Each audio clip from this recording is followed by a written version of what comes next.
Mayong adlaw for today's video, how to use CapCut. So karon guys, ako mong tudluan kung saan paggamit sa CapCut. Pinakauna ninyong buhaton guys is maadto mo sa Play Store ug i-download ang CapCut. Pag gumanon niyo download sa CapCut, syempre open na nato na. Dayon pag open ninyo mo ninyo makita guys. So i-click ninyo ng new project, dayon mamili mo diri sa video na inyong editon. Pag guman guys, maadto na sa aspect ratio. So diri guys, mamili mo gusto ko diri guys. So piliin nato ni ang 16.9 para kay sa YouTube man ni guys. Kung gusto niyo potlon na inyong video na mo yung mga ipangkat, i-click lang ni siya ang video mismo. Dahil pag naka-white na siya, din pwede na mo na-score kung asa to mo ang potlon. So split lang dayon, i-click niyo ng split sa ubos. Dahil maputo na din na siya. Dayon, pag magputol pa dyan mo, asa nyo i-cut, dayon kung asa mo nyo i-delete, i-click lang ninyo na, dayon i-delete dayon. So, dili na sa audio guys. So, pwede mo dili maka-add og sound. Then, dapat guys, na ang kanang mga sound na nyo pang-add dili guys is mas nindot yun kayo, i-download ninyo daan yun. Dili, mamili lang mo kung sa sound. So, kanitong pilion.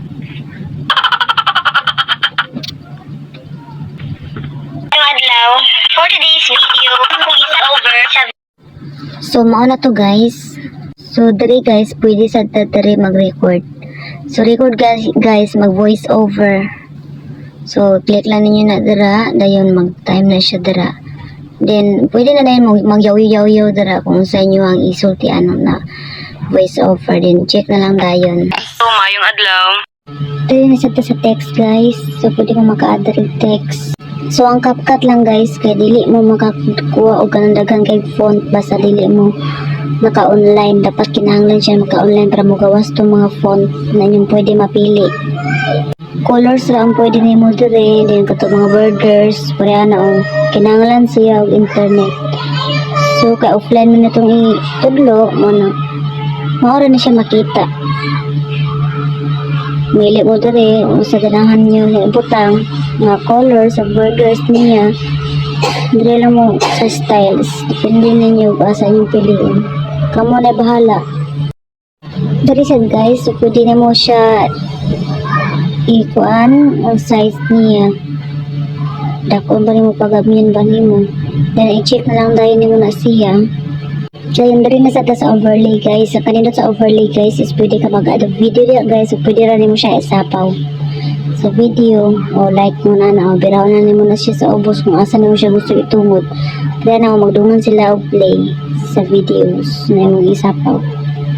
So yun na pwede sa diri mag-add mga wala din siya filter diya, basta offline guys. So mga atura diri guys, mag-adjust ta diri sa brightness, depende sa contrast, saturation, depende nyo kung sa inyong i-adjust. Adjust lang guys, kaya wala man ang kuhan. So dre na po sa background. So background guys, pwede na nyo siya sa background, depende na nyo sa color background sa inyong videos. So depende lang ninyo kung sa inyong gusto, pwede na sa dili ninyo butangan. So dere guys, ito slow ko na to ni guys, ni para maputi siya, di pangita na to remove background o remove pages. Pwede ta dre maka-remove background guys. Pwede na mo i-reason ang background sa mga videos, pwede po i-brush, kundi dere siya sa pikas na lang. Depende rin na mo guys kung saan mo pamagi, pero ako magkita sa gara ko kung mag-erase ko background dire ko sa chroma key dari ko. So i-tap rin mo na dira kung asa mo erase sa butang black, ako ang erase. So i-tap na ko ng black para i-tap na ko na para ma-erase. Nga na kadali guys. Dayon dire na sa save guys. So tusuko niyo na sa tanang resolution niya, dapat patasan ninyo para quality po ng inyong videos. So yun, ayaw na ninyo i-export.